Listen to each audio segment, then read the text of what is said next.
কলেজের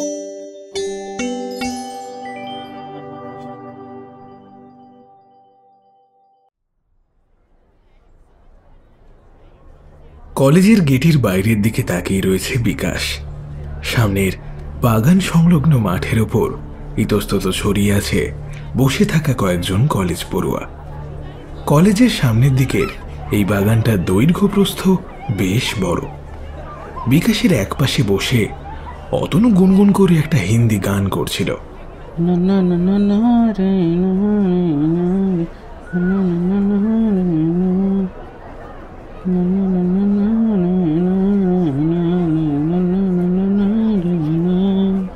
তার গানের সুরের ব্যর্থতা ঢেকে যাচ্ছিল স্বরের উপর নিচের মূর্ছনায়। তবে সেদিকে খেয়াল নেই অতনুর। চোখ বুজে হাতের ব্যাগটাকে গিটারে না থাকাটা পূরণ করে বেশ সুর চড়াচ্ছিল সে। বিকাশ বাইরের দিকে তাকিয়ে থাকার মাঝে মাঝে একটু বিরক্তি মুখেই দেখছিল অতনুকে। এবার তার বিরক্তিটা মুখ থেকে বেরিয়ে এলো। চুপ করবি তুই, গানের কাছে ভনভন করিস না তো। গানটা বন্ধ হয়ে যায় অতনুর।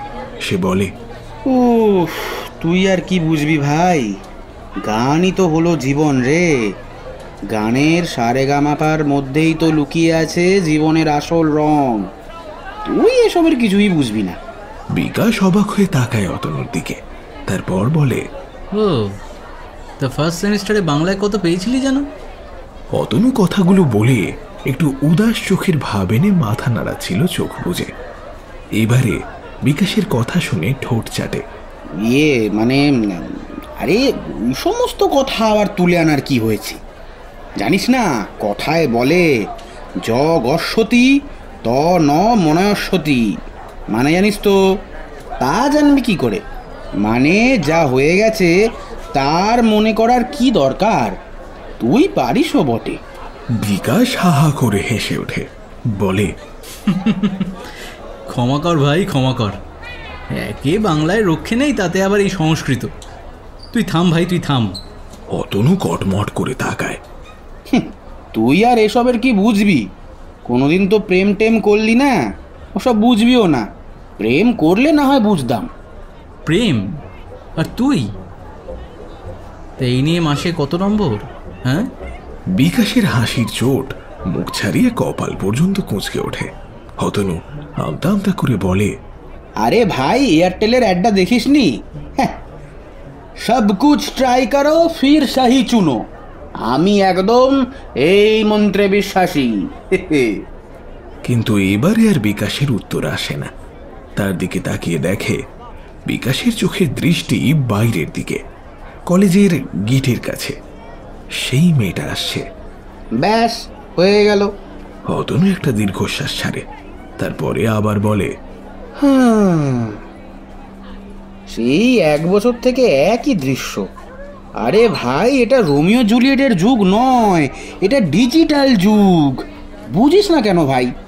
এখানে প্রেম নিবেদনে দেরি করলে পাখি অন্য বাগানে চলে যাবে, তারপর ওই আগের বারের মতো। কথাটা শেষ করে না অতনু।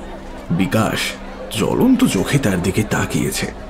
অতনু বোঝে কথাটা বলা উচিত হয়নি। এটা অনেকটা ওই কাটা গায়ে নুনের ছিটের মতো। বিকাশ ব্যাগ নিয়ে উঠে হাঁটতে শুরু করে গেটের দিকে। অতনু তার গিটার ব্যাগটা ওটাকেই বাগিয়ে নিয়ে পিছনে পিছনে আসতে থাকে, বলতে থাকে, আরে ভাই, আরে ক্ষমা চাইছি তো। ও বাবা রে বাবা। আরে ভাই শোন না, রাগ করছিস কেন? তোর ভালোর জন্যই তো বলছি রে ভাই। তোর শালা সব বুক ফাটবে তবু মুখ ফুটবে না কিছুতেই। মেয়েটা ততক্ষণে এসে পৌঁছেছে ওদের কাছে। বিকাশ তাকায় মেয়েটার দিকে মুখ তুলে। মেয়েটাও তাকায়। দুখানি ডাগর ডাগর লজ্জা মিশ্রিত চোখ, গোলাপি পাতলা ঠোঁট, টিকলো নাক, গায়ের রং শ্যামলা, কিন্তু একটা মোহ আছে তার মুখের মায়ায়। বিকাশ অবাক হয়ে তাকিয়ে আছে সেদিকে। তার পিছনে অতনু, সেও দেখেছে ব্যাপারটা। দুজনেই দুজনের দিকে তাকিয়ে রয়েছে। এমন সময় সামনে থেকে একটা সাইকেল বেল বাজায়। বিকাশ চমকে গিয়ে একেবারে সাইকেলের ওপর গিয়ে পড়ে। সাইকেল নিয়ে দুজনেই নিচে পড়ে যায়। এই দেখে মেয়েটি হেসে ওঠে। তারপর নিজের মাথায় একটা হাত ঠুকে বিকাশকে পাগল বলার ইশারা করে এগিয়ে যায়। বিকাশ মাটিতে পড়েই দেখতে পায় মেয়েটা হাসছে। ভারী সুন্দর সে হাসি। সে হাসি দেখার জন্য একবার কেন বারবার সে পড়তে পারে এই মাটিতে। অতনু এসে বিকাশকে তুলতে তুলতে বলে, সাবধান করছি ভাই, দর্শনে ভূপতন, ভবিষ্যৎ অতীত সব কিন্তু অন্ধকার। এবার হেসে ফেলে বিকাশ, হাসে অতনু, আর দূর থেকে মেয়েটাও ওদের দেখে হাসছে।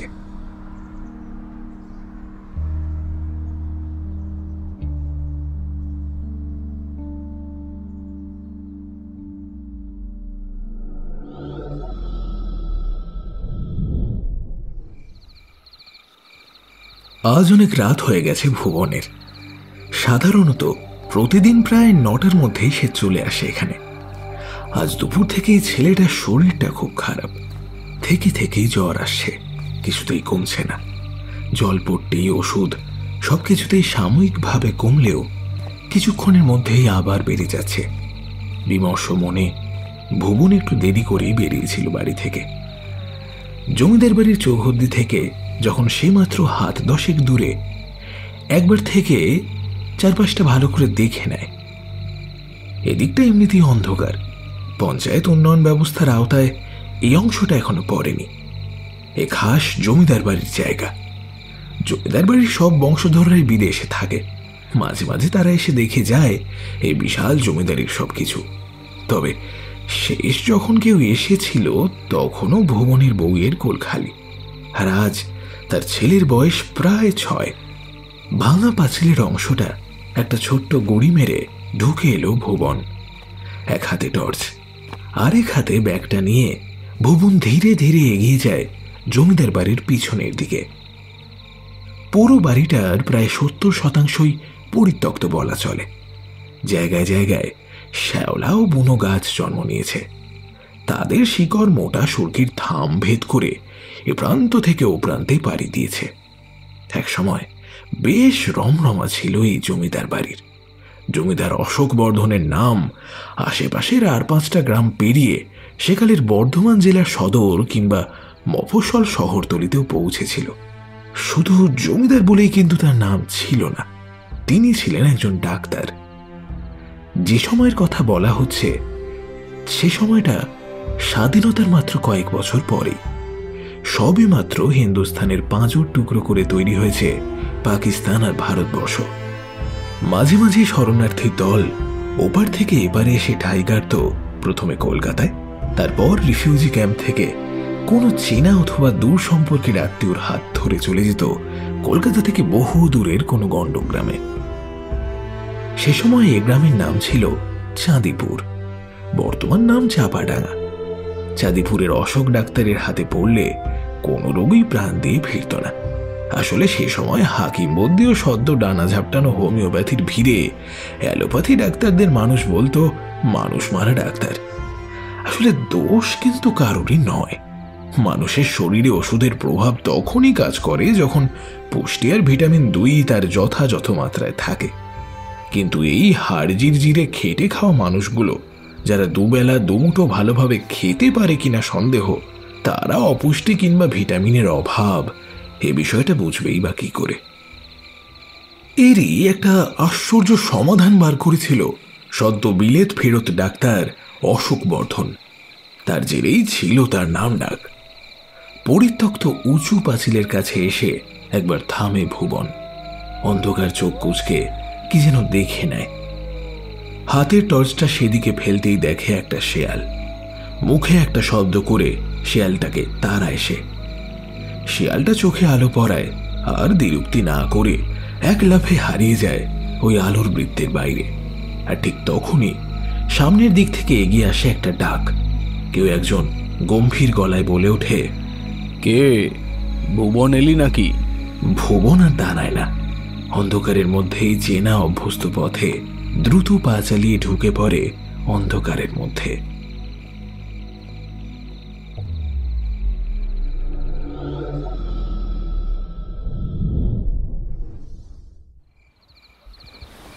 ঘুমের মধ্যে ছটফট করছিল ঈশা। গলার কাছটা শুকিয়ে খটখটে হয়ে আছে, সারা গা ঘামে ভিজে জবজবে হয়ে আছে। পাতলা জামার প্রায় সবটাই ঘামে ভেজে শরীরের সাথে লেপ্টে শরীরের সব অংশগুলোই সুদৃশ্য করে তুলছে। বিছানার উপর উঠে বসে ঈশা, হাঁপাচ্ছে। হাত দিয়ে মাথার চুলগুলো পিছনের দিকে সরিয়ে নেয়। ডান হাতের চেটো দিয়ে পুরো মুখটা মুছতে মুছতে একবার ঢোক গেলে সে। গলার কাছটা অসম্ভব জ্বালা করছে, ক্রমশ শুকিয়ে আসছে। হাত বাড়িয়ে টেবিল থেকে জলের বোতলটা তুলে নিয়ে ঢক ঢক করে কিছুটা জল খায়।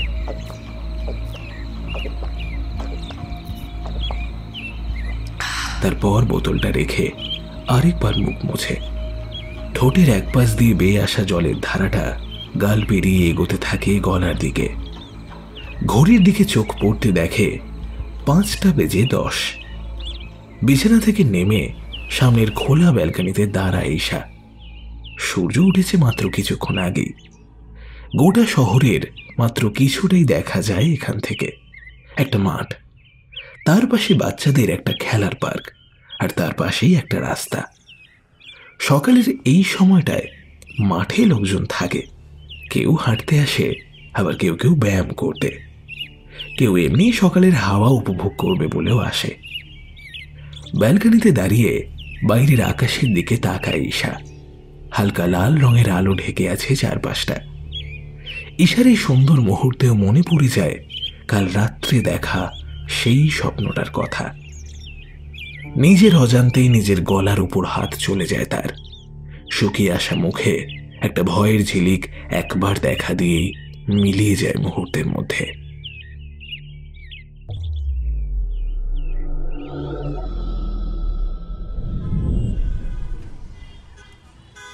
রাস্তার একপাশে দাঁড়িয়ে অতনু একটা গোটা কলাকে কিভাবে হাতের মধ্যে রেখেই অদৃশ্য করে দেওয়া যায় তার ম্যাজিকটাই চেষ্টা করছিল।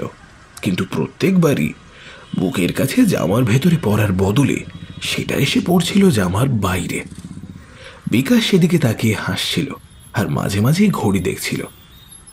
মিনিট কয়েক এভাবেই কাটার পর বিকাশ অতনুর দিকে তাকিয়ে বলে, খবরটা পাকা তো? অতনু যেন আকাশ থেকে পড়ল, অবাক হয়ে বলল, হ্যাঁ, আমার কথায় অবিশ্বাস? শোন ভাই, এই কলাটার মতো একদম পাকা খবর। ঠিক বিকেল 5টা। হাত তুলে ঘড়িটা দেখল বিকাশ। 5টা বাজতে এখনো মিনিট 10 বাকি। এই মিনিট 10টা যেন অনেক বেশি সময় বলে মনে হচ্ছে বিকাশের। আজকাল কেমন যেন একটা ঘোর কাজ করে তার মধ্যে। এমনটা আগে হতো না। না, হতো না বললে বোধহয় ভুল বলা হবে। হতো, বছর 2 আগে হতো।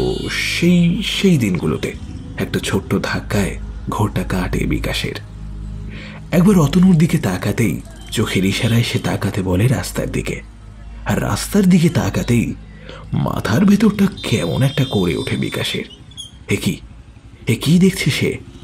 সেই লাল চুড়িদার, লাল ওড়না গায়ে সাইকেল চালিয়ে রাস্তার উল্টো দিক দিয়ে হেঁটে যাচ্ছে কে ও? হ্যাঁ, তার দিকেই তাকিয়ে আছে মেয়েটা।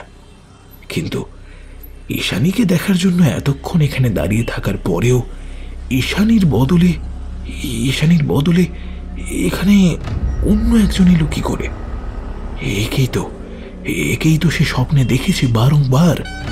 সারা শরীরটা কাঁপতে লাগলো বিকাশের। মাথাটা প্রচণ্ডভাবে ঘুরছে। আর থাকতে না পেরে মাটিতে লুটিয়ে পড়ল বিকাশ। মাটিতে পড়ে যাবার আগের মুহূর্তে সে দেখতে পেল হাতের সাইকেলটা রাস্তার ওপারে দাঁড় করিয়ে তার দিকেই প্রায় ছুটে আসছে সে। না, ছুটে নয়, যেন হাওয়ায় ভর করে তার দিকে এগিয়ে আসছে সেই স্বপ্নে দেখা মেয়েটা। চোখটা বুজে আসে বিকাশের।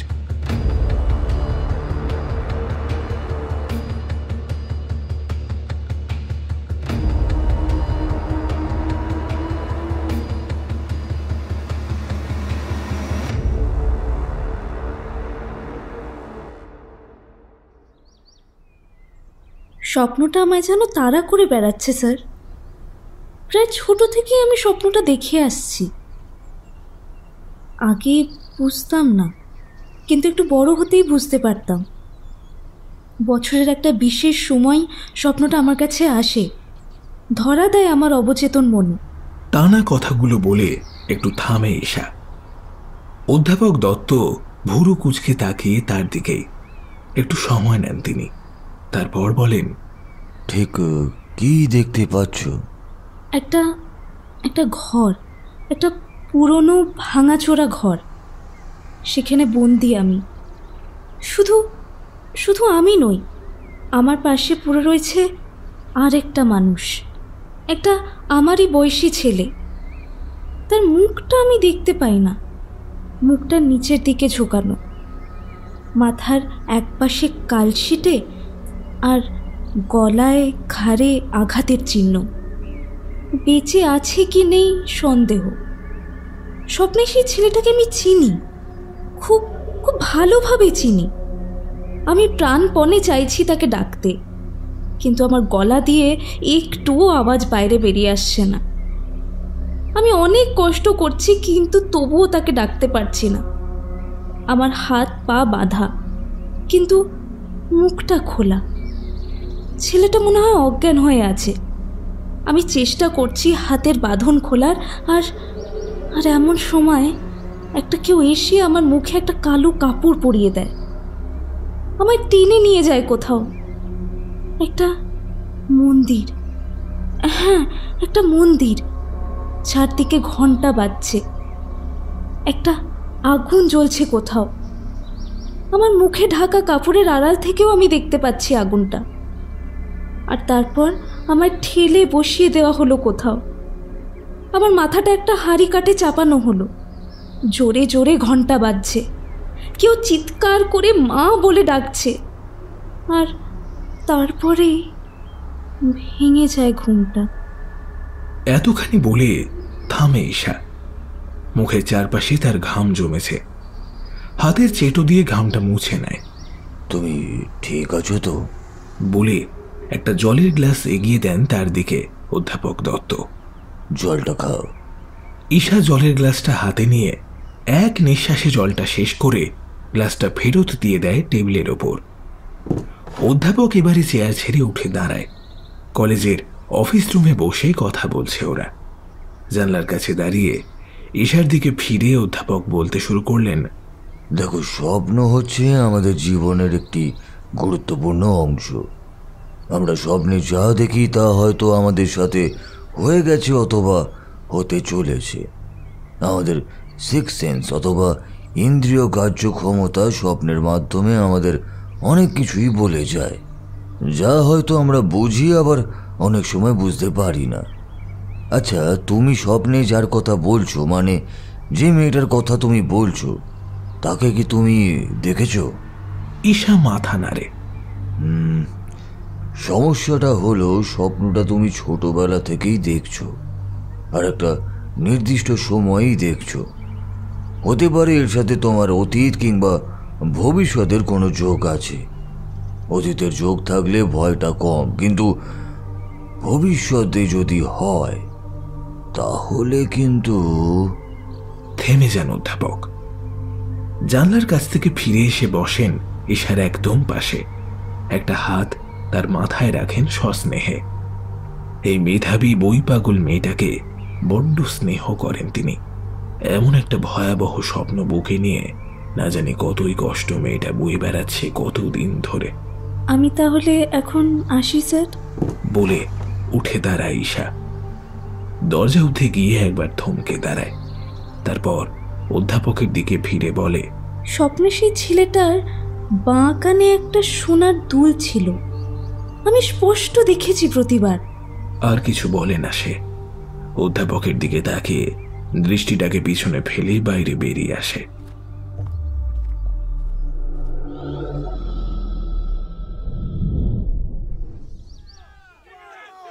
গ্রামের চায়ের দোকানের কাছে একটা জটলা তৈরি হয়েছে।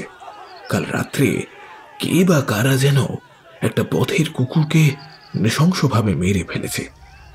ধারালো কোনো অস্ত্রের এক কোপে কুকুরের মাথাটা ধর থেকে আলাদা করে ফেলেছে কেউ। এরকম নৃশংসভাবে কি কোনো মানুষ মারতে পারে? এই ঘটনা নিয়ে ছোট্ট গ্রাম চাপাডাঙ্গা গ্রামের গুটি কয়েক ঘরের মানুষের মধ্যে একটা কালো আতঙ্কের ছাপ পড়েছে।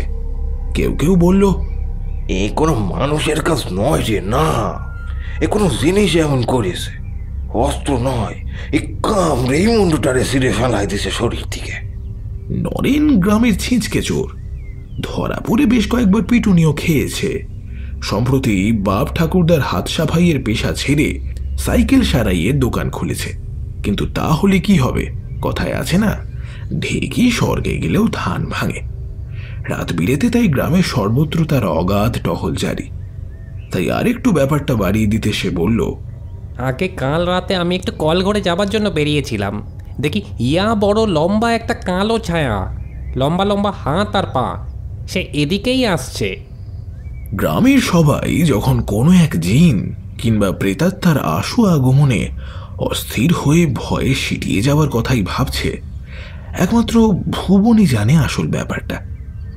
কাল জমিদার বাড়ি পৌঁছে যখন সেই গম্ভীর ডাক সে শুনে তাকিয়েছিল, দেখেছিল এক মুখ দাড়ি আর এক মাথা জট পরা শিকড়ের মতো চুল নিয়ে স্বয়ং বড়বাবু বেরিয়ে এসছেন ভাঙা জমিদার বাড়ির পিছন থেকে। একটা লাঠির ওপর ভর দিয়ে হাঁটছেন তিনি। ভুবন তাকে বেরিয়ে আসতেই ছুটে গিয়েছিল, কিন্তু তার গায়ে হাত দেবার আগেই তিনি বলেছিলেন, সাবধান, ছবি না আমায়, আগে তোর বাড়ি চল, ছেলেটাকে বাঁচাতে হবে তো নাকি? অবাক হয়ে ভুবন ভেবেছিল তার ছেলের কথা বড়বাবু জানলেন কি করে। ভুবনের বারণ সত্ত্বেও তারা যখন ভুবনের বাড়ি পৌঁছালো তখন অনেক রাত। অসুস্থ ছেলেটা বিছানায় লেগেছিল মরার মতোই। দেখেই বোঝা যাচ্ছিল এই রাতটাও কাটবে না মনে হয়। অনেকক্ষণ তাকিয়ে দেখেছিল বড়বাবু, তারপর হাতের মধ্যে থেকে কি একটা বার করে খাইয়ে দিয়েছিল ছেলেটাকে। ছেলেটা তখনও মরার মতো ঘুমোচ্ছে।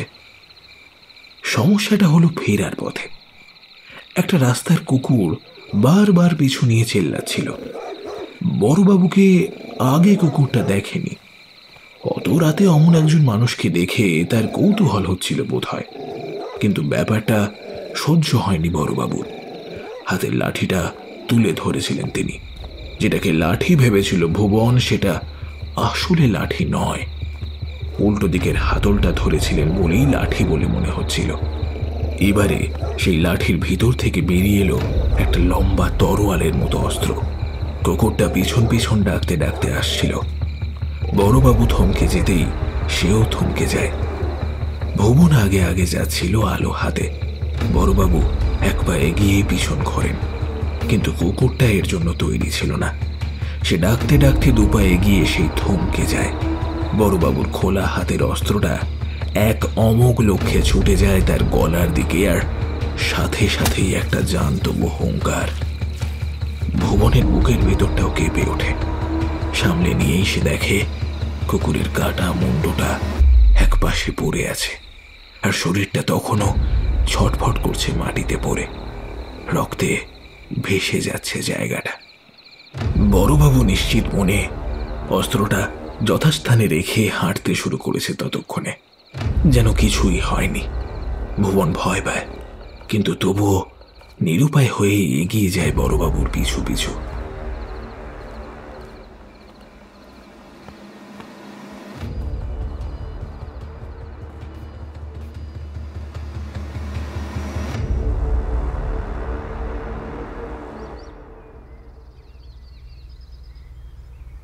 বাড়ির ছাদে বসেই হাতে স্মার্টফোনে ভিডিও দেখছিল বিকাশ। নিচ থেকে মায়ের গলা শোনা গেল, বাবু, এই বাবু, কোথায় তুই? এই দেখ অতনু এসেছে। মায়ের গলা শুনে বিকাশ সিঁড়ি দিয়ে নামতে নামতেই দেখে অতনু সিঁড়ির তলায় এসে দাঁড়িয়েছে। আয় আয় আয়, ছাদে আয়। দুজন মিলে বাড়ির ছাদটায় গিয়ে দাঁড়ায়।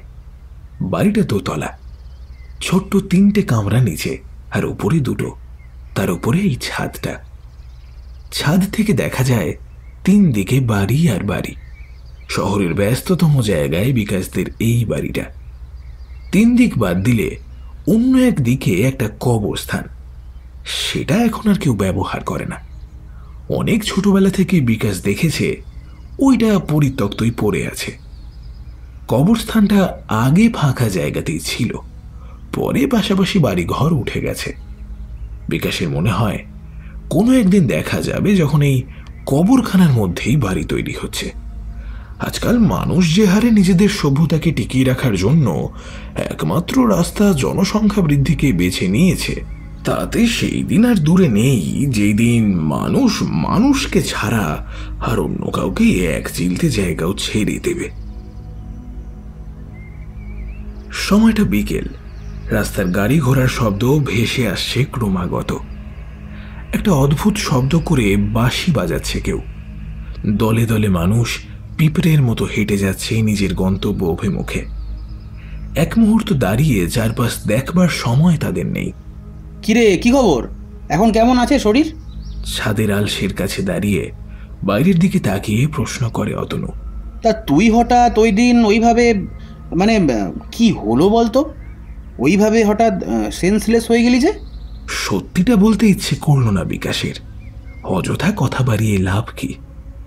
অতনুকে বিশ্বাস করবে স্বপ্নে দেখা একটা মেয়েকে সে দেখেছে কাল? অথচ তার দেখার কথা ছিল ঈশাকে, তার বদলে দেখেছে অন্য একজনকে।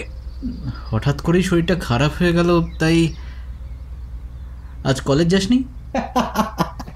সত্যি ভাই, সেন্সলেস হয়ে যাওয়ার পর থেকে আমার মনে হচ্ছে তোর মাথাটাও গেছে, বুঝলি? না রে, আজকে কলেজের ছুটি। ক্যালেন্ডারটাও ফলো করিস না ভাই? আজ তো রবিবার, সানডে, তার মানে ফান্ডে। হেসে উত্তর দেয় অতনু। হাসে বিকাশও। তারপর কিছুটা সময় নিয়ে বলে, অতনু, তুই পরজন্মে বিশ্বাস করিস? মানে তোর মনে হয় যে কেউ আর একবার জন্ম নিতে পারে এই পৃথিবীতে? অতনু তাকায় বিকাশের দিকে। বিকেলের অস্তমিত সূর্যটা ফিরে যেতে যেতে দিয়ে যাচ্ছে একরাশ লাল আভামাখা বিষণ্ণতা। সেই বিষণ্ণতার রেশটুকু বিকাশের চোখে জল জল করছে। হ্যাঁ, দেখ ভাই, বিশ্বাস করিও না যেমন, তেমন আবার বিশ্বাস করিও বটে। আমার তো আবার এই সমস্ত ব্যাপারে অত জ্ঞানগম্যি নেই, তাই ঠিক জানি না। হতেও পারে, আবার নাও হতে পারে। পৃথিবীতে এমন অনেক কিছুই ঘটে যার কোনো কারণ থাকে না ডিরোজিও, কোনো কারণ থাকে না, বলে অতনু। এবার বিকাশের খুব হাসি পায়। হাসতে হাসতেই সে অতনুর কাঁধটা ধরে নেয়। তারপর অনেক কষ্টে হাসির দমক চেপে বলে, ওরে, ওটা ডিরোজিও নয়, হোরেশিও। অতনুর ভাবান্তর হয় না। সে বলে, ওই একই হলো, হোরেশিও আর ডিরোজিও। আসল হলো কথাটাই। বিকাশ মাথা নাড়ায়, তারপর দূরে কবরস্থানের দিকে হাত তুলে একটা জিনিস দেখায়, যা দেখেই এই বিকেলের আলোতেও অতনুর মুখে একটা ভয়ের ছাপ খেলে যায়। এই আবছা আলো অন্ধকারের মধ্যেও দেখা যায় কবরস্থানের মধ্যে একটা কবরে বসে থাকা একটা কুকুর চেয়ে আছে তাদের দিকেই।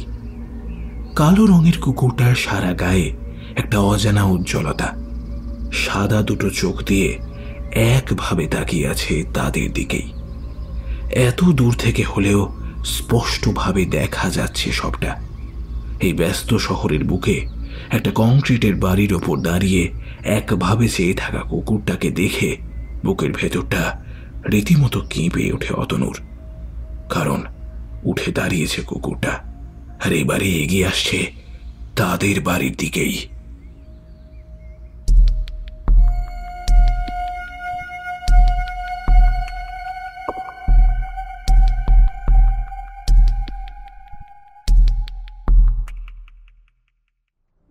কলেজের নোটিশ বোর্ডে ঝুলছে একখানা নোটিশ। প্রত্যেক বছর কলেজ কর্তৃপক্ষ ছাত্রছাত্রীদের মানসিক উন্নতি আর একটুখানি ছুটির আমেজ উপভোগ করার জন্য একটা করে ট্যুরের ব্যবস্থা করে থাকেন। এবারও তার অন্যথা হয়নি। এবার তাদের গন্তব্য চাপাডাঙ্গা নামের একটা গ্রাম। সেখানকার বিখ্যাত একটা মন্দির আর পুরনো জমিদার বাড়ি, এগুলোই থাকবে তাদের দেখার তালিকায়। কাছাকাছি একটা স্কুল বাড়িতেই তাদের রাত কাটবে। দুদিন পরেই আবার প্রত্যাবর্তন। নোটিশটা চোখে পড়েছে ঈশার। সে যাবে কিনা ঠিক করে রেখেছে, কিন্তু ক্লাস শেষে যখন অধ্যাপক দত্তের সাথে দেখা হলো তখন তিনি বললেন, ঈশা, কলেজ ট্যুরে যাচ্ছ তো? না স্যার, ভালো লাগছে না ঠিক। আমার মনে হয় তোমার যাওয়াটা দরকার। তোমার মানসিক পরিস্থিতি ঠিক নেই। একটু বাইরে থেকে ঘুরে এলে সেটা তোমার মানসিক স্বাস্থ্যের জন্য বেশ ভালোই হতে পারে। অধ্যাপক বললেন। তারপর আবার বললেন, দেখো ঈশা, তুমি যত নিজেকে সব কিছু থেকে বিচ্ছিন্ন করে বাইরে রাখবে ততই তোমার সমস্যা বাড়বে। তাই আমার মনে হয় তোমার যাওয়াটা দরকার। এবার তুমি ভেবে দেখো। বলেও আর দাঁড়ান না অধ্যাপক, এগিয়ে যান অফিস রুমের দিকে। ঈশা মুহূর্তে ভেবে নেয় তার সিদ্ধান্ত। তারপর ক্যান্টিনের দিকে যেতে যেতে ভাবে একবার ছেলেটার খোঁজ নেওয়া দরকার। কলেজেও তো আসেনি দুদিন, অতনুও না। ওভাবে রাস্তার মধ্যে অসুস্থ হয়ে পড়ার পর থেকে আর খোঁজ নেওয়া হয়নি। আসলে নিজের কাজ আর পড়াশোনা নিয়ে এত ব্যস্ত থাকে সে। ব্যাগ থেকে ফোনটা বার করে অতনুর নাম্বারটা ডায়াল করে সে। সেদিনই নাম্বারটা দিয়েছিল অতনু। একবার মেসেজ করে জানিয়েও দিয়েছিল এখন ভালো আছে। হ্যালো হ্যালো, কে? হ্যালো। হ্যাঁ হ্যালো, আমি ঈশা বলছি। হ্যাঁ ঈশা, বল। বিকাশ কেমন আছে এখন? হঠাৎ ওরম হওয়ার কারণ কিছু জানতে পারলি? আরে তেমন কিছুই না, অত চিন্তা করার কিছু নেই।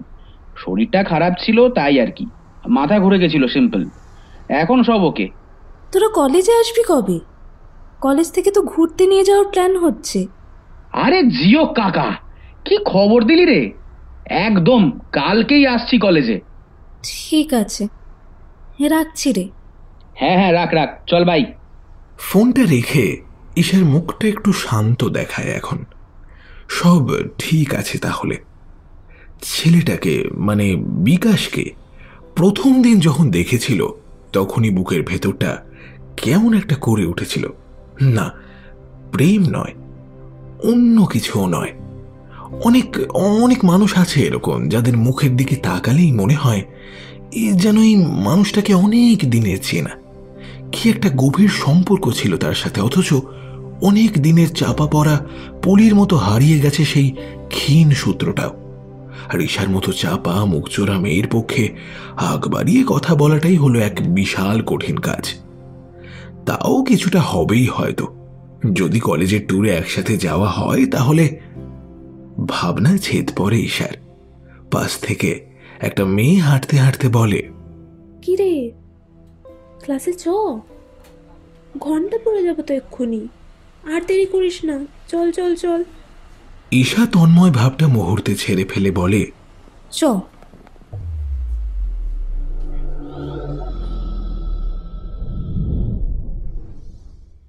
দর্শনের ক্লাস চলছে। আত্মা ও কার্যকলাপ নিয়ে বিবরণ দিয়ে চলেছেন অধ্যাপক দত্ত। তিনি বলছেন, মনে করো মানব শরীর হলো একটা রোবট, আর সেই রোবটের মধ্যে কাজ করার জন্য যে এনার্জি বা শক্তি জমা করা হচ্ছে তাই আত্মা। শরীর শেষ হয়ে গেলেও আত্মা কিন্তু শেষ হয় না, তার সূক্ষ্ম শরীর নিয়ে বিরাজ করে কোথাও। এ নিয়ে অনেক মতবিরোধ আছে। কারুর মতে আত্মা বিরাজ করে পৃথিবীতেই আমাদের আশেপাশে, সুযোগ আর সুবিধা করতে পারলেই ঢুকে পড়ে অন্য একটা শরীরে। আবার অনেকের মতে তাদের জন্য আমাদের জগতের সমান্তরালে আছে আরেকটা জগৎ। কোনো বিশেষ মুহূর্তে তারা আমাদের জগতে চলে আসে বা আমরা চলে যাই। প্রথম ধারণার একটা ব্যতিক্রম রয়েছে। যদি একজন মানুষের শরীরে একটি আত্মা থাকার মতো জায়গা থাকে তাহলে অন্য একটা আত্মা তাতে প্রবেশ করবে কি করে? একজন ছাত্র উঠে দাঁড়িয়ে বলল, যদি সেই আত্মার আকার বা ক্ষমতা কম হয় তাহলে তো অন্য একটা আত্মা প্রবেশ করতেই পারে। অধ্যাপক মাথা নাড়ায়। তারপর বলেন, আত্মা প্রভাবিত হয় অন্য আত্মার দ্বারা। তখনই একই শরীরে দুটি আত্মা বসবাস করতে পারে ভিন্ন সময়। ঈশা সবই শুনছিল, আর যতই শুনছিল তার মনে পড়ে যাচ্ছিল স্বপ্নে দেখা সেই দৃশ্যগুলোর কথা।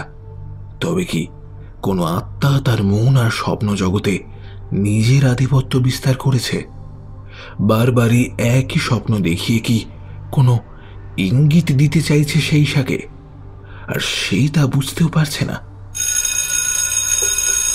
ঘন্টা পড়ে যেতেই ঈশা দরজার কাছে প্রফেসরের সামনে এসে দাঁড়ায়। তারপর বলে, আমার সাথে কি এরকম একই ঘটনা ঘটছে? মানে অন্য কোনো আত্মা? অধ্যাপক মাথা নাড়ায়। তোমারটা স্বপ্নের ব্যাপার ঈশা, ওটা আলাদা। কিছু না বলে অধ্যাপক বেরিয়ে যান। ঈশা দাঁড়িয়ে থাকে তার যাবার পথের দিকে চেয়ে। এত বছর পর নিজের দেখা স্বপ্ন নিয়ে একটা ধারণা তার তৈরি হয়েছে, যদিও তা ভুল হতেই পারে, তাও একটা সত্যি মিথ্যে ধারণা তো হয়েছেই। স্বপ্নে দেখা সেই মেয়েটা আসলে ঈশা নিজেই। হয় সেটা তার ভবিষ্যৎ, কিংবা তার ফেলে আসা কোনো অতীত।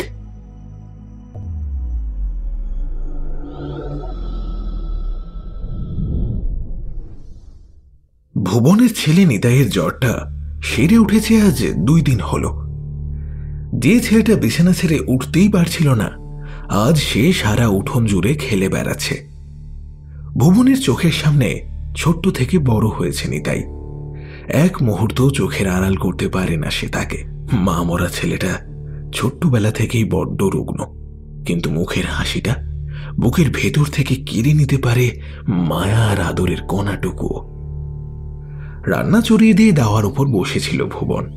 এমন সময় তার বাড়ির সামনে এসে দাঁড়ালো রতনলাল মাস্টার।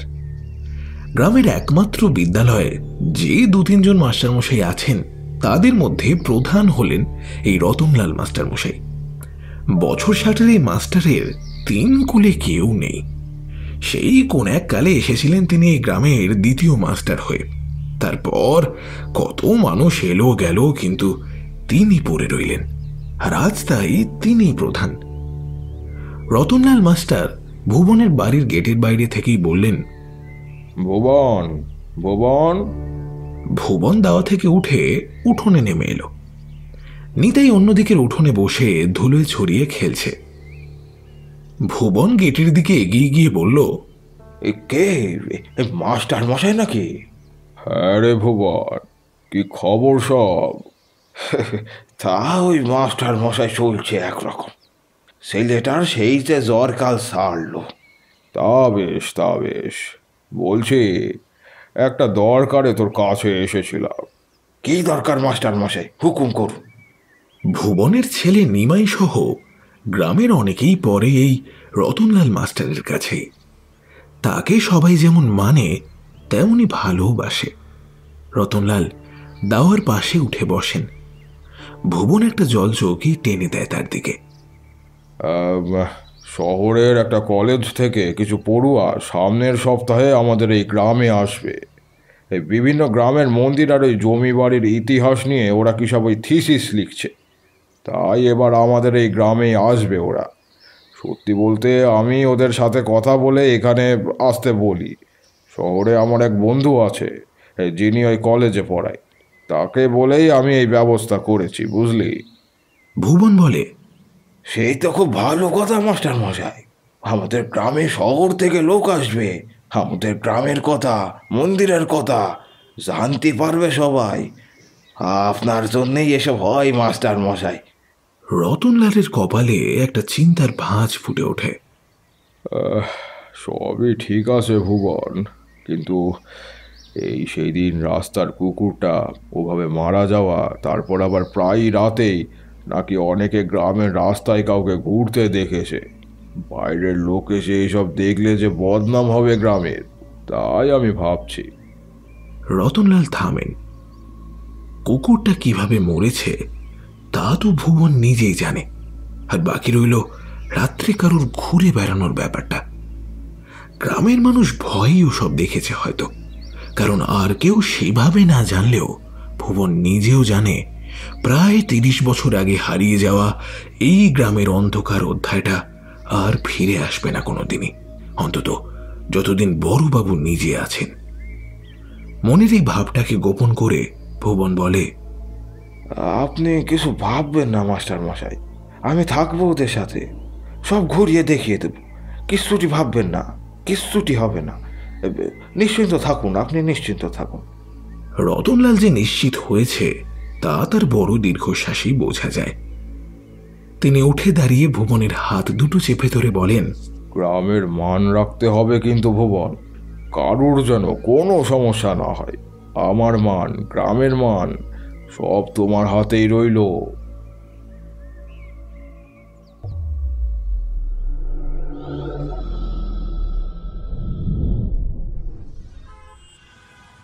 লিস্ট মিলিয়ে মিলিয়ে গাড়িতে উঠছে সবাই, কিছু অধ্যাপক ও ছাত্রছাত্রী। রান্নার জন্য লোক, জিনিসপত্র আর বাকি সবকিছু নিয়ে বাস একেবারে তৈরি। জানলার কাছের একটা সিটে বসেছে ঈশা, তার পাশে শরণ্যা। অনেকবার অতনুর ফোন ট্রাই করেছে ঈশা, কিন্তু প্রত্যেকবার শুধু ফোন বেজেই চলেছে, কিন্তু কেউ ধরেনি। অথচ বিকাশ আর অতনু দুজনেরই যে আসার কথা আজ। এদিকে বাস ছাড়তেও আর বেশি দেরি নেই, কিন্তু মাঠের সামনে ইতস্তত ছড়িয়ে থাকা পড়ুয়াদের মধ্যে ওদের দুজনকে দেখা যাচ্ছে না। ঈশার মনটা ক্ষুণ্ণ হয়, তাহলে কি ওরা আসবে না? ঠিক তখনই দূর থেকে দেখা যায় ওদের দুজনকে আসতে।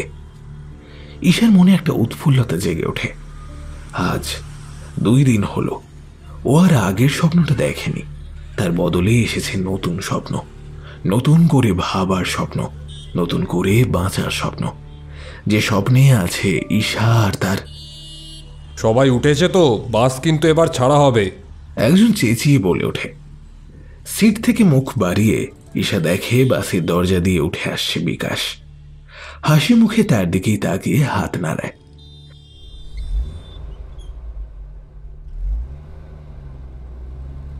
বাস কলকাতার গণ্ডি ছেড়ে হুগলির কাছে পড়েছে। মাঝখানে একবার বাস থামিয়ে শুকনো কিছু খাবার খেয়েছে সবাই। প্রকৃতির ডাকের জন্যই থামানো হয়েছিল বাস একটা হোটেলের কাছে। এবারে বাস চলছে পুরো দমে।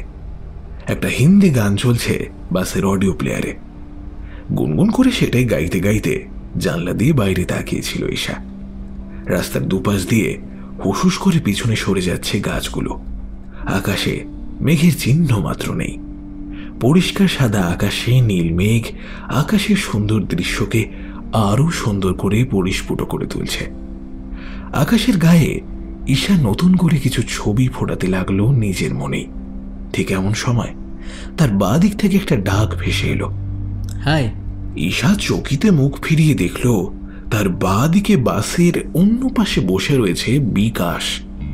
কিছুটা অপ্রতিভ হয়ে পড়ে ঈশা। লজ্জায় মাথাটা নিচে নেমে আসে। এই 1 বছরের বেশি সময়ে এই প্রথমবার ছেলেটা নিজে এসেছে তার সাথে কথা বলতে। আচ্ছা, তার এখন কি বলা দরকার? মাথা তুলে কি চোখের দিকে তাকাবে সে, নাকি মাথা নিচু করে উত্তর দেবে? এ সমস্ত ভাবতে ভাবতেই সামনের দিকে তাকিয়ে দেখে কোথায় আছে ছেলেটা। তার সামনে এতক্ষণে বসে থাকা জায়গায় এখন বসে আছে শ্রেয়া। এদিক ওদিক তাকিয়ে একটু দূরে দেখতে পায় বিকাশকে। তার দিকে তাকিয়ে হাসছে। মুখটা ঘুরিয়ে নিয়ে জানলার দিকে তাকায় ঈশা। তাহলে ব্যাপারটা কি তার কল্পনা ছিল নাকি সত্যি? কি যে হয়েছে না তার, যত সব উল্টো পাল্টা ভাবছে সে। এ সমস্তই ভাবতে থাকে ঈশা।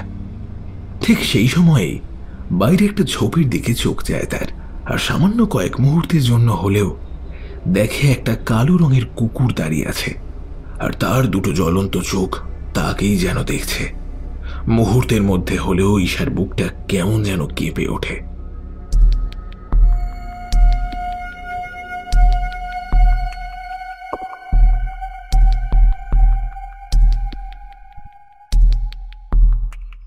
এক ঘন্টার মধ্যেই তাদের বাসটা এসে ঢুকে পড়ে গ্রামের সীমানায়। ছবির মতো সাজানো গ্রামটা।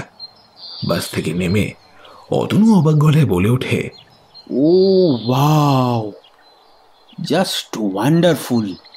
রতনলাল বাবু নিজেই উপস্থিত ছিলেন গ্রামের স্কুলের কাছে। স্কুলের সামনের বড় মাঠটায় যখন গাড়ি এসে দাঁড়ালো তখন বিকেল 4টে। সব মিলিয়ে মোট 22 জন এসেছে। 4 জন অধ্যাপক, কাজের জন্য 3 জন, আর বাকি 15 জন ছাত্রছাত্রী। বাস থেকে নেমে সবাই চারিদিকে দেখতে লাগলো। শহর থেকে দূরে এই নাম না জানা গ্রামের বিশুদ্ধ বাতাস তাদের প্রাণে আর মনে দোলা দিল এক মুহূর্তেই। কংক্রিটে মোড়া শহরের নাগপাশ ছাড়িয়ে খোলা আকাশ আর সবুজ মাঠের নিচে দাঁড়িয়ে নতুন যৌবনের প্রাণগুলো যে আহরণ করে নিচ্ছিল সতেজ প্রাণবন্ত জীবন শক্তি, সেটা চোখ এড়ায়নি রতনলাল বাবুর। বুকের ভেতরটা গর্বে আর আনন্দে দ্বিগুণ হয়ে উঠছিল তার। মনে মনেই ভাবেন কি চায় এই কচি কচি সুন্দর মুখগুলো, সুশিক্ষা, সুসংস্কৃতি আর একটুখানি অকৃত্রিম ভালোবাসা। তৃপ্ত মুখে এগিয়ে গিয়ে অধ্যাপক দত্তের হাত চেপে ধরেন তিনি। আরে আয় রে আয়, কতদিন পর দেখা হলো তোর সাথে। এমন বুড়িয়ে যাচ্ছিস কেন রে? আমায় দেখ। অধ্যাপক হেসে বললেন, তোর মতো তো আর প্রকৃতিকে কাছে পাচ্ছি না, তাই হয়তো। বহু বছর বাদে দেখা, সেই শহরে স্কুল ছেড়ে আসার পর এতদিন বাদে। মাঝে একবার দেখা হয়েছিল শহরে। দুজনেই তাদের অতীত জীবনের কথা বলতে বলতে এগোতে থাকে। বাস থেকে মালপত্র ঢুকছে স্কুলে, বাকিরা ইতিউতি ছড়িয়ে সৌন্দর্য উপভোগ করছে গ্রামের। বিকাশ দাঁড়িয়ে দেখছিল স্কুলের মাঠের শেষে একটা মাটির রাস্তা গিয়ে মিশেছে, আর সেখান থেকে শুরু হয়েছে একটা বিশাল বড় বাগান। সেদিকে তাকিয়ে গাছগুলো চেনার চেষ্টা করছিল দূর থেকেই। এমন সময় তার পাশে এসে দাঁড়ায় অতনু। চাপা স্বরে বলে, এই দুদিনই সময় আছে, কিন্তু আর দেরি করিস না ভাই। ওই দেখ, তোমার পাখি ওইদিকে দাঁড়িয়ে আছে, যা না। উফ, যত লজ্জা এখানে, যা। বিকাশ তাকিয়ে দেখল ঈশা দাঁড়িয়ে আছে বাসের কাছ ঘেঁষে। মাঠের ঘাসগুলো অনেক বড়। শহরে তো আসল ঘাস চেঁচে নিয়ে কৃত্রিম ঘাস লাগানো হয় খেলার জন্য। গ্রামের ঘাসের কিন্তু আলাদা জীবন আছে। কত কিছুর ছোঁয়া পায় ওরা। কুয়াশা, বৃষ্টি, মানুষের খালি পায়ের স্পর্শ, এসবই ভাবছিল ঈশা। এমন সময় তার খুব কাছ ঘেঁষে দাঁড়ায় একটা মানুষ। না তাকিয়ে ঈশা বুঝতে পারে এটি হলো বিকাশ। কিছুক্ষণ আনমনে তাকিয়ে থাকে দূরের দিকে। তারপর ঈশা বলে, সবচেয়ে খারাপ সময়গুলোতে আমাদের কি প্রয়োজন বলো তো? বিকাশ এমন একটা প্রশ্নে প্রথমে অপ্রতিভ হয়, তারপর ঠান্ডা স্বরে বলে, একটা বোঝার মতো মানুষ। ঈশা তাকায় বিকাশের দিকে। তার চোখে জল টলমল করছে। বিকাশের মুখের ভেতরটা দুমড়ে মুচড়ে ভেঙে যেতে চায়। নারীর চোখে জল কোনো মানুষই সহ্য করতে পারে না। আর ঈশাকে তো সে ভালোবাসে। হ্যাঁ হ্যাঁ, ভালোবাসে। কখনো বলতে পারেনি, কখনো বলা হয়নি হয়তো, কিন্তু মুখে না বলেও সে ভালোবাসে। উজাড় করে ভালোবাসে নিজেকে। না, আজও বলা হয় না তা। রতনলাল বাবুর ডাকে সবাই তখন এগোচ্ছে স্কুল বাড়ির দিকে। হেঁটে যেতে যেতে একবার ঈশা মুখ ঘুরিয়ে তাকায় বিকাশের দিকে। সে চাহনিতে কি ছিল তা বিকাশ বোঝে না, বোঝার চেষ্টাও করে না।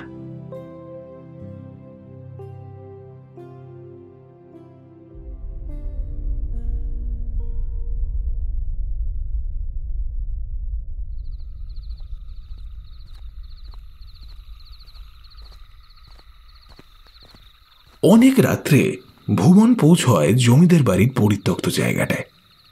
মন্দিরের মতো জায়গাটার সামনেই বসে আছেন বড়বাবু। তার পরনে এখন এক লাল রঙের কাপড়। অচেনা কেউ দেখলে এক পলকেই কাপালিক বলে ভ্রম করতে পারে, কিন্তু একমাত্র ভুবন ছাড়া আর অন্য কেউ জানে না আসল সত্যিটা কি। এই গ্রামের সবার থেকে নিজেকে লুকিয়ে রাখা এই বড়বাবু একমাত্র ভুবনের কাছেই নিজের সবটুকু উজাড় করে দিয়েছে। ভুবন না থাকলে হয় গ্রামবাসীর হাতে, আর না হয় অভুক্ত থাকার জন্যই মারা যেতেন সে এতদিনে। বয়স তার কম হয়নি, প্রায় 70-এর কাছাকাছি, কিন্তু কি এক অমোঘ জীবনের আলো তার মধ্যে টিমটিমে জ্বলা সামান্য আয়ুর আলোককে বাড়িয়ে তুলেছে অনেক গুণ বেশি। ভুবনকে আসতে দেখে বড়বাবু গম্ভীর স্বরেই বলেন, আমার সময় আসন্ন রে ভুবন। ভুবনের বুকটা কেঁপে ওঠে। এমন কথা তো কখনোই বলেননি বড়বাবু। তার মুখে বারবার শুনেছে বিশ্বাসের কথা, বেঁচে থাকার কথা। যে মানুষটা তার ছেলেকে প্রায় মৃত্যুর হাত থেকে ছিনিয়ে এনেছে, তাকে এমন কথা বলতে দেখে ভুবনের খুব কষ্ট হয়। সে রুদ্ধ কণ্ঠে বলে, এই কথা কেন বলছেন বড়বাবু? আপনি যে বলেছিলেন আপনার কাজ এখনো শেষ হয়নি, তাই ভগবান এখনো আপনাকে বাঁচিয়ে রেখেছে। তবে ভুবনের কথায় বড়বাবুর চোখ জ্বলে উঠল যেন। তারপরেই আবার নরম হয়ে এলো। সামনে জ্বলা ধনির আগুনটা উস্কে দিয়ে তিনি বললেন, সময় এসে গেছে যে, সে এসেছে এই গ্রামে। আর মাত্র কয়েক দিনের ব্যাপার। ভুবন অবাক হয়। সেই এসেছে, কিন্তু কে এসেছে? এই সে আসলে কে? মুখে বলে কে এসেছে? হাসে বড়বাবু। তার এই হাসিটা আজ অন্যরকম। বহু অপেক্ষার পর অবসান শেষ হয়ে যখন অন্তিম মুহূর্ত আসন্ন হয়, এই যেন সে সময়েরই হাসি। আর কিছু বলেন না বড়বাবু, তবে ভুবনের মনে উদয় হয় আজ কলকাতা থেকে অনেক মানুষ নতুন এসেছে এই গ্রামে। তাহলে কি তাদের মধ্যেই কারোর জন্য অপেক্ষা করছেন বড়বাবু? মনের প্রশ্ন মনে রেখেই ভুবন অপেক্ষা করে সঠিক সময়ের জন্য।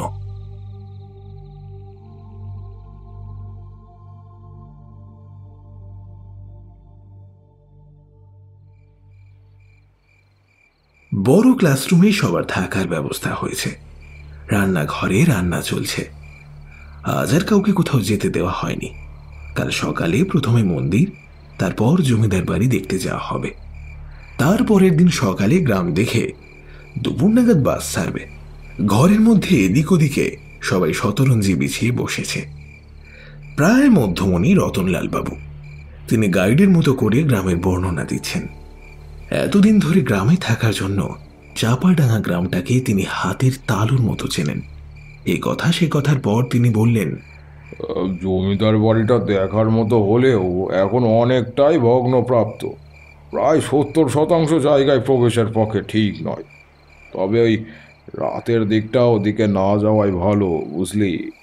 অধ্যাপক দত্ত বললেন, কেন? ভাঙাচোরা রাতে সাপ কিংবা শিয়ালের উপদ্রব হয় নাকি? রতনলাল বাবু বললেন, সেসব তো সব গ্রামেই থাকে, কিন্তু ওই জমিদার বাড়ি নিয়ে একটা গল্প আছে। সেই জন্যে গ্রামের মানুষ ওদিকটা রাতের বেলা একটু এড়িয়েই চলে। গল্পটা শুরু করলেন রতনলাল বাবু। আজ থেকে প্রায় 50 বছর আগেকার কথা। আসল ঘটনাটা ওই সময়ে হলেও সূত্রপাত হয়েছিল আরও কয়েক বছর আগে। জমিদার বাড়ির বড় ছেলে অশোক বর্মন তখন সদ্য বিলেত থেকে ডাক্তারি পাশ করে এসেছে। গ্রামে তখন রোগবালাইয়ের প্রাচুর্য বড্ড। স্বাধীনতার পর পিল পিল করে মানুষ ওপার থেকে এপারে আসছে। মাথা গোঁজার ঠাঁই নেই, আর খাবারের খোঁজে তারা দলে দলে ছড়িয়ে পড়েছিল ভারতবর্ষের নানান জায়গায়। তাদের মধ্যে কিছু এসে পৌঁছেছিল এই চাপাডাঙ্গাতেই। চাপাডাঙ্গার নাম তখন ছিল চাপাদানি। অশোক প্রথমেই বুঝেছিল স্বাস্থ্য ভালো রাখতে হলে ওষুধের পাশাপাশি নজর দিতে হবে খাবারের দিকেও। কিন্তু যে মানুষ দিনে দুবার ভালোভাবে খেতেও পায় না, তারা খাবারের দিকে নজর দেবে কিভাবে? গ্রামে সেই সময় মোড়ক পড়ল। ঠিক এ গ্রামে নয়, আশেপাশের গ্রাম থেকে খবর এলো। গ্রামবাসীরা ভয়ে তটস্থ হয়ে রইল। এই বুঝি এই গ্রামেও তার করাল গ্রাস নেমে আসে। মোড়ক এলো, কিন্তু একটু দেরিতে। ততদিনে অশোক গ্রামবাসীদের জন্য এক অভিনব পন্থা নিয়েছে। যারা রোগ কিংবা কোনো ব্যাধি নিয়ে তার কাছে আসতো, তাদের সে তার কাছেই রেখে দিত। জমিদার বাড়ির পাশেই একটা নতুন বড় বাড়ি বানানো হলো। সেই বাড়িতে শহর থেকে আনানো হলো নানান সরঞ্জাম আর কিছু অভিজ্ঞ ডাক্তার। বিনামূল্যে চিকিৎসা তো চলতোই, তার সাথে চলতো প্রয়োজনীয় খাবার সরবরাহ।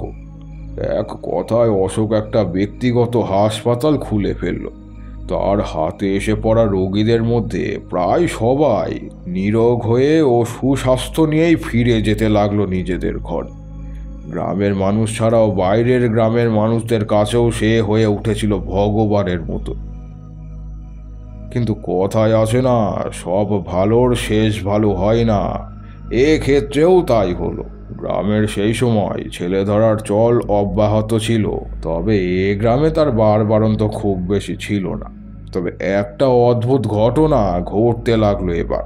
প্রতি মাসের অমাবস্যার কয়েকদিন আগেই উধাও হয়ে যেতে লাগলো 14 থেকে 19 বছর বয়সী কুমারী মেয়ে।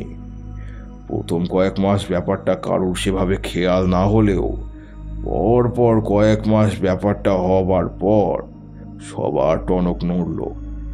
অমাবস্যার আগে থেকেই সেই বয়সী মেয়েদের সবাই নজরে রাখতে লাগলো। একদিন সকালে যখন গ্রামের একজন সম্ভ্রান্ত বাড়ির মেয়ে উধাও হলো, তখন সবাই মিলে অপেক্ষা করতে লাগলো পরের বারের। এইবার ধরতেই হবে তাকে। গ্রামের রাস্তায় পাহারা বসলো। সারা রাত ধরে তারা পাহারা দেবে গোটা গ্রাম।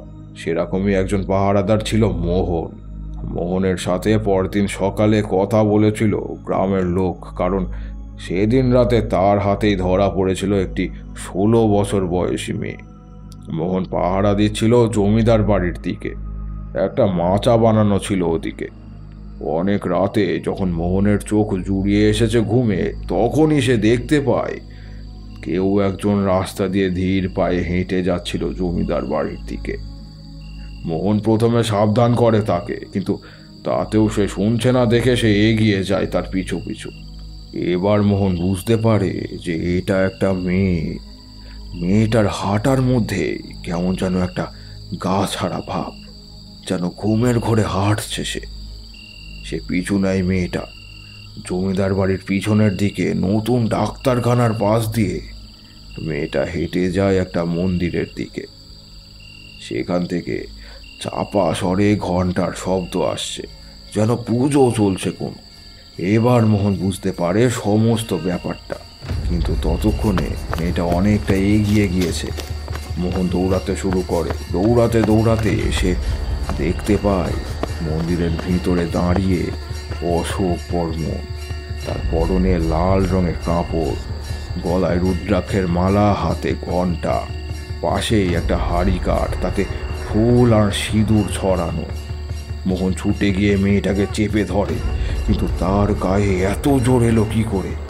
মাটিতে পড়ে গিয়ে আবার উঠে দাঁড়ালো মোহন। এবার গিয়ে মেয়েটিকে নিরস্ত্র করতে চাইল সে। এবার সফল হলো সে, কিন্তু যা দেখেছে সে তা সত্যি বলে ভাবতেও পারছে না সে। এবার ফিরে এলো মোহন মেয়েটিকে নিয়েই। পরদিন সবাই গিয়ে পৌঁছলো জমিদার বাড়িতে। এতদিন ধরে যে মানুষটাকে তারা সবাই ভগবান বলে ভেবে এসেছে, তার আসল রূপটা বেরিয়ে এসেছে সবার কাছে। রাগে ক্রুদ্ধ গ্রামবাসীরা খুঁজতে লাগলো অশোক বর্মনকে, কিন্তু বাকি সব থাকলেও নেই অশোক, যেন ভ্যানিশ হয়ে গিয়েছে কাল রাত্রেই। থামলেন রতনলাল বাবু। এতক্ষণ ধরে সবাই শুনছিল এক মনে। তিনি থামতেই অতনু বলে উঠল, শেষ? রতনলাল বাবু বললেন, না, এ তো সবে ভূমিকা হলো। আসল গল্পটা ছোট হলেও এবার সেটাই বলবো। অশোক বর্মন বিদেশ থেকে শুধু ডাক্তারি শেখেনি, শিখেছিলেন অনেক কালা জাদুর তন্ত্র। তার মধ্যেই একটা ছিল অমর হতে পারার তন্ত্র।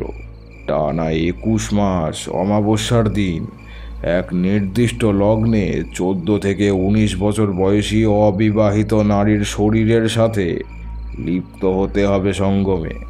খেয়াল রাখতে হবে একমাত্র তার দ্বারাই যেন হয় কৌমার্য হরণ। তারপর তাকে বলি দিতে হবে মায়ের মূর্তির সামনে। এভাবে টানা 21টা বলি দিলেই অর্জিত হবে কাঙ্ক্ষিত অমরত্ব। সত্যি হোক কিংবা মিথ্যে, ওই ইচ্ছার ওপর ভর করেই অশোক মানুষের সেবার আড়ালে করে চলেছিল এই কাজ। কিন্তু সে ভুলে গিয়েছিল এই কাজে যাকে বলি দেওয়া হবে তাকে নিজের ইচ্ছেতেই আসতে হবে। অশোক বলির মেয়ে আনার জন্য কাজে লাগাতো সমোহন বিদ্যা, হাসপাতালে আসা মেয়েদের মধ্যে সে বেছে নিত শিকার, তারপর তার ব্যবহৃত কিছু জিনিস কাজে লাগাতো সমহানে। কিন্তু প্রায় 2 বছরে 20টা বলি দিতে পেরেছিল সে, যদিও সেটার কোনো প্রমাণ নেই। ওই 21 বার মানে শেষবারে এসে সে আটকায়। অশোক কিন্তু দমবার মানুষ ছিল না। আত্মগোপন করে থাকলেও পরদিন ছিল অমাবস্যা, তাই এই অমাবস্যাতেই আর একটা বলি দিতে পারলেই অমরত্ব এই নেশায় তার চোখ পড়ে তার ছোট ভাইয়ের সাথে বিয়ে ঠিক হওয়া রমলার ওপর। রমলা ছিল তার ছোট ভাইয়ের বাগদত্তা। কি একটা কারণে সে তার পরিবারের সাথে তখন জমিদার বাড়িতেই ছিল। সারাদিন খোঁজাখুঁজির পর যখন অশোককে পাওয়া যায় না, তখন সবাই ধরে নেয় সে পালিয়েছে। সেদিন রাতেই দেখা যায় নিখোঁজ রমলা ও তার সাথে এ বাড়ির ছোট ছেলে বিজয়। অনেক খুঁজেও তাদের পাওয়া যায় না। রাত যখন অনেক গভীর, তখন এই গ্রামেরই একটা ছেলে এসে খবর দেয় সেই মন্দিরের বিজয় আর রমলাকে আটকে রেখেছে অশোক। গ্রামবাসীরাও জমিদার বাড়ির আশেপাশেই ছিল, তারাও খবর পেয়ে ছুটে যায়, কিন্তু ততক্ষণে সব শেষ।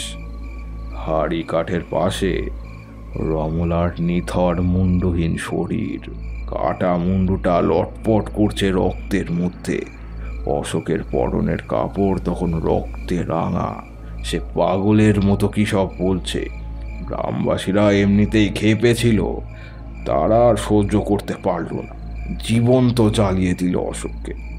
আর তারপর হাত পা বাঁধা অবস্থায় উদ্ধার করা হয় বিজয়কে।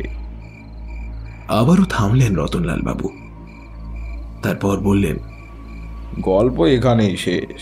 এরপর জমিদার বাড়ির সবাই চলে যায় শহরে। বাড়ি আর হাসপাতাল পরিত্যক্ত হয়ে যায়, তাই ওদিকে আর কেউ যায় না। এমন সময় রান্নার লোকটি এসে বলল, খাবার তৈরি হয়ে গেছে। এ কথা শুনে সবাই উঠে গেল খাবার ঘরের দিকে।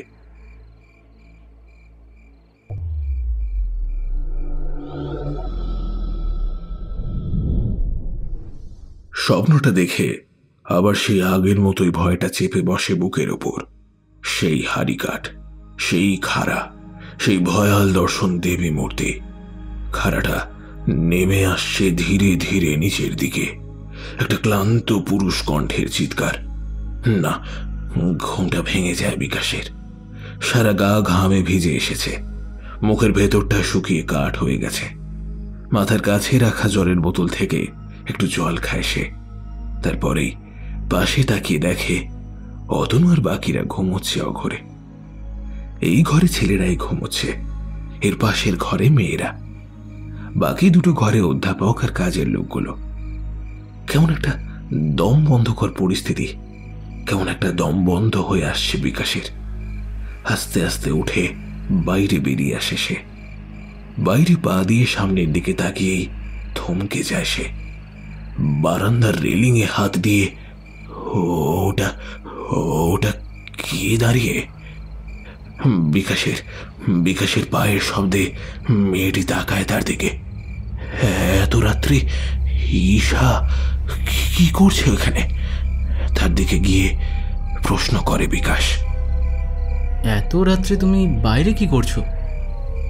ঘুম আসছে না? রাত্রে আমার ঘুম হয় না ভালো। আর আজ যা শুনলাম তাতে বাকি ঘুমটুকুও উড়ে গেছে। ছোট থেকে আমি একটা স্বপ্ন দেখে আসছি, হাত পা বাঁধা আমায় দুজন জোর করে ধরে নিয়ে যাচ্ছে। আমার পাশে একটা ছেলে, তার মুখটা দেখা যায় না। আমায় টেনে নিয়ে গিয়ে ওরা আমার হাড়ি কাঠে চাপালো। আর তারপর চমকে ওঠে বিকাশ। এই স্বপ্নটাই তো সে রোজ দেখে, এই মেয়েটাও দেখে, কিন্তু কেন? বাইরে মাঠে গিয়ে দাঁড়াবে একবার। আসলে এখানে কেমন দম বন্ধ লাগছে। দুজন হাঁটতে হাঁটতে বেরিয়ে আসে মাঠে। বিকাশের হাতটা এখন ঈশার হাতে। হালকা ঠান্ডা লাগছে বাতাসটা। রাতের আকাশে জলজলে তারাগুলো যেন ইচ্ছে করেই আরো একটু বেশি জ্বলে উঠে তাদের দুজনকে দেখতে চাইছে। জানো বিকাশ, আজ আমার মনে হচ্ছে সেই রমলা নামের মেয়েটি আসলে আমিই ছিলাম। আমি রোজ স্বপ্নে আমার অতীত দেখেছি। তখন আমায় দেখতে হয়তো অন্যরকম ছিল, তাই আমি চিনতে পারিনি। আচ্ছা বিকাশ, সেদিন রাস্তায় তুমি ওভাবে ভয় পেলে কেন? ভয়? কই না তো, আসলে শরীর খারাপ হচ্ছিল তাই। আমতা আমতা করে উত্তর দেয় বিকাশ, তারপর বলে, আমিও স্বপ্নটা দেখি, হয়তো আমিও ছিলাম সেদিন তোমার পাশে, তোমার মতোই বাঁধা অবস্থায়। সেদিন বাঁচাতে পারিনি তোমায়, তবে এবার আর তোমায় আমি কিচ্ছু হতে দেব না, কিচ্ছু না। আচমকা ঈশার হাতটা চেপে ধরে বিকাশ, তারপরেই বলে, একবার যাবে সেই জমিদার বাড়িতে? এখন? এখন? কাপা গলায় উত্তর দেয় ঈশা। তাহলে কাল সকালে। মাথা নাড়ায় ঈশা, তারপর বিকাশের হাত ধরে হাঁটতে শুরু করে স্কুল বাড়ির দিকে।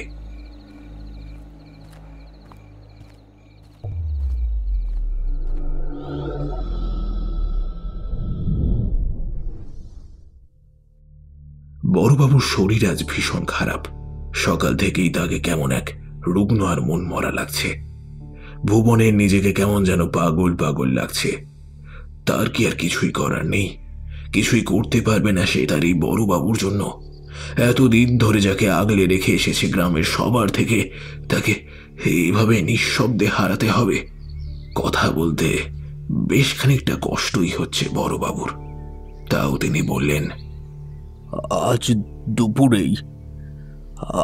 দুপুরেই আসবে সে মহেন্দ্রক্ষণ, তারপরেই অবসান হবে এই অপেক্ষার। আরে পাগল, মন খারাপ করছিস কেন? আনন্দ কর, আমার মুক্তি হবে, আনন্দ কর।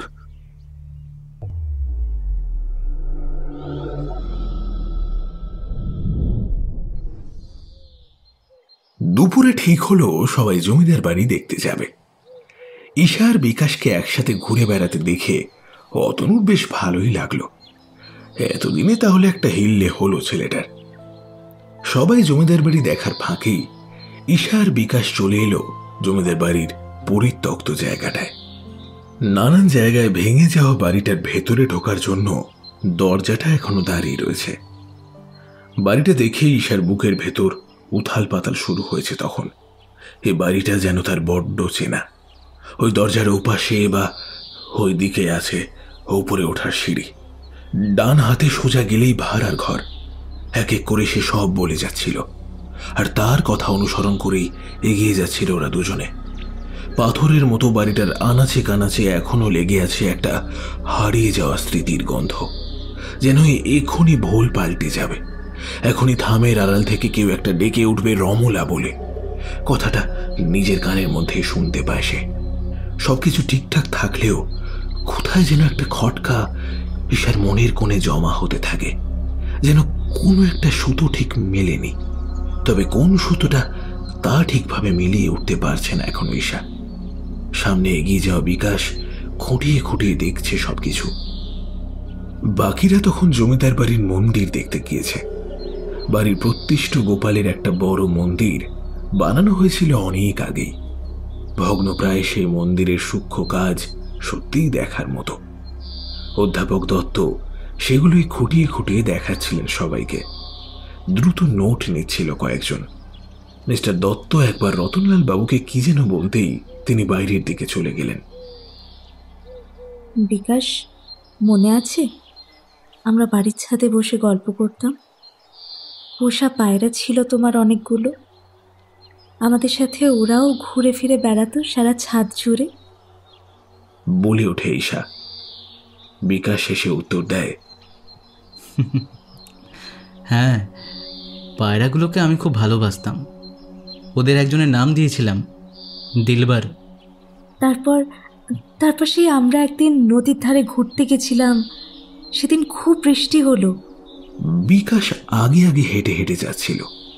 পিছনে হেঁটে আসা ঈশার মুখের ভাবটা যেন আস্তে আস্তে বদলে যাচ্ছে। তা তার নজরে পড়ল না। সে বলল, মনে থাকবে না কেন? খুব মনে আছে। একদিন রাত্রে তুমি আমার ঘরে এলে, আমায় বললে বিজয় নয়, তুমিই আমার যোগ্য, ওর বদলে তোমায় বিয়ে করে নিতে। হ্যাঁ,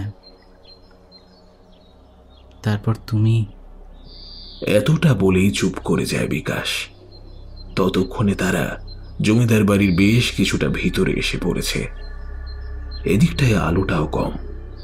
হালকা আধো অন্ধকারে বিকাশে একটু আগেও হাসি মাখা মুখটা বদলে গিয়ে কঠিন হয়ে ওঠে। ঈশা এখন একটু দূরে দাঁড়িয়ে আছে। তার মুখে এখন ভয় আর রাগ একসাথে মেলামেশা করছে। বিকাশ হেসে ওঠে, হা হা করে হেসে ওঠে সে।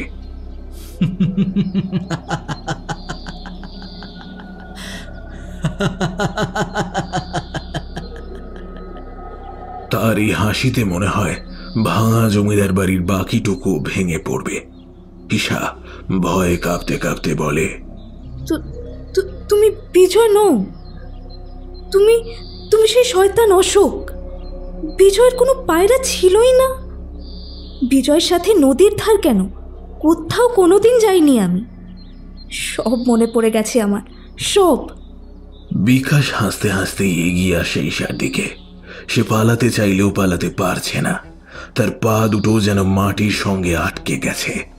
এখন বিকাশের মুখ থেকে এক অদ্ভুত শব্দ ভেসে আসছে, আল-কাজাম, আল-কাজাম।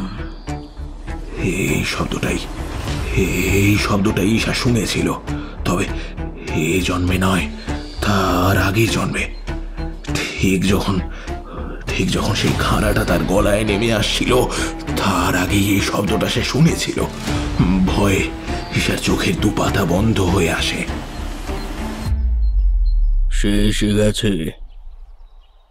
সে এসে গেছে, তার বিপদ, আবার বিপদ।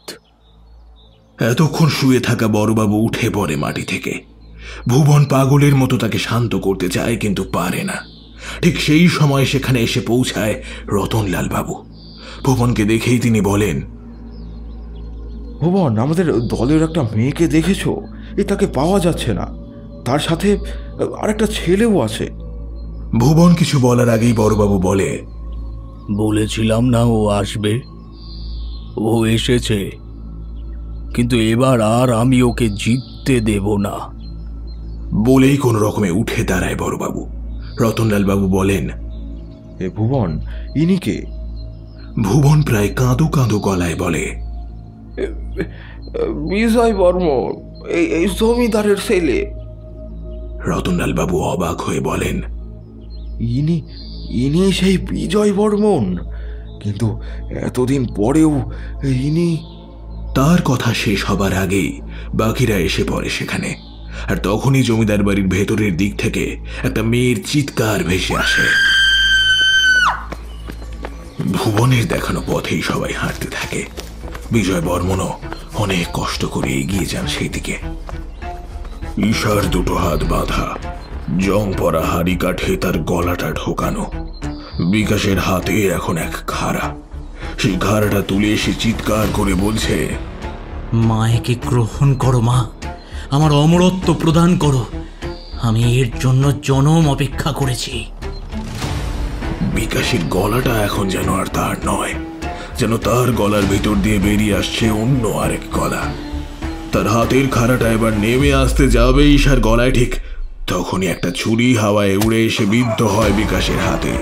তার হাতে থাকা খাড়াটা ছিটকে পড়ে যায় পাশটাতেই।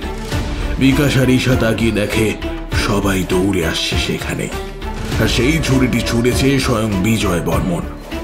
অতনু আর দুজন দৌড়ে গিয়ে বিকাশকে চেপে ধরে। বিজয় বর্মন কি একটা তার মাথায় ছোঁয়াতেই ঘরের ভিতরে এক আলোড়ন ওঠে। সারা মন্দিরের দেওয়ালে ধাক্কা খেতে খেতে একটা হাওয়া বাইরে বেরিয়ে যায়। বিকাশ অজ্ঞান হয়ে পড়ে। তার হাতের ক্ষত থেকে রক্ত বেরোচ্ছে। ওর ক্ষত স্থানটা বেঁধে দাও, ওকে নিয়ে আর ভয় নেই, সে শয়তান ফিরে গেছে। বলেই বসে পড়েন বিজয় বর্মন। তার আর দাঁড়ানোর ক্ষমতা নেই। ঈশা এখন উঠে এসেছে। তার দিকে তাকিয়ে বিজয় বর্মন বলেন, রমলা, রমলা, এত দেরি করে এলে? আমি কত বছর ধরে অপেক্ষা করছি তোমার জন্য। ঈশা বিজয় বর্মনের পাশে এসে বসে, একটা হাত রাখে তার রুক্ষ কুচকানো চামড়ার হাতে। একটা বড় করে নিঃশ্বাস নিয়ে বিজয় বর্মন বলেন, সেদিন অনেক চেষ্টা করেও তোমায় বাঁচাতে পারিনি, কিন্তু আজ আর তোমায় মরতে দিলাম না। আমি অপেক্ষা করব আবার ওপারে। আমি অপেক্ষা করব একবার আমার কপালে হাত রাখবে রমলা। ঈশার দু চোখ জুড়ে কান্না নেমেছে। সে তার একটা হাত রাখে বিজয় বর্মনের কপালে। সাথে সাথেই প্রাণবায়ু বেরিয়ে যায় তার। মৃত বিজয় বর্মনের মুখে এক শান্তির হাসি, এক পরম শান্তি।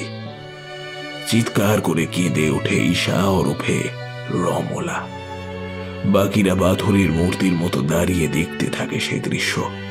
শুধু অধ্যাপক দত্ত শক্ত পায়ে এগিয়ে এসে চোখ বুজিয়ে দেয় বিজয় বর্মনের। একটা কি যেন অনুভূতি গ্রাস করে সবাইকেই। একমাত্র ভুবন ছাড়া সবাই বিমূঢ়, কারণ সে জানতো যে কি হতে চলেছে অন্তিমে।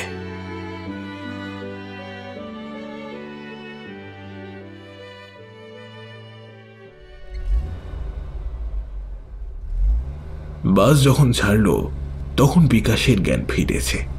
সে দেখল ঈশা তার পাশেই বসে ঘুমোচ্ছে। ঘুমন্ত ঈশার মুখে এক বেদনাতুর আভাস। তার হাতটা নিজের হাতে নিয়ে চোখ বুজে বিকাশ। একটা শুভ কিছুর জন্য অপেক্ষা করবে এবার সে মনে মনেই ভাবে, অশুভ যা কিছু ছিল তার সবটাই হারিয়ে গেছে, শুভ কিছুর সূচনা হবে বলেই।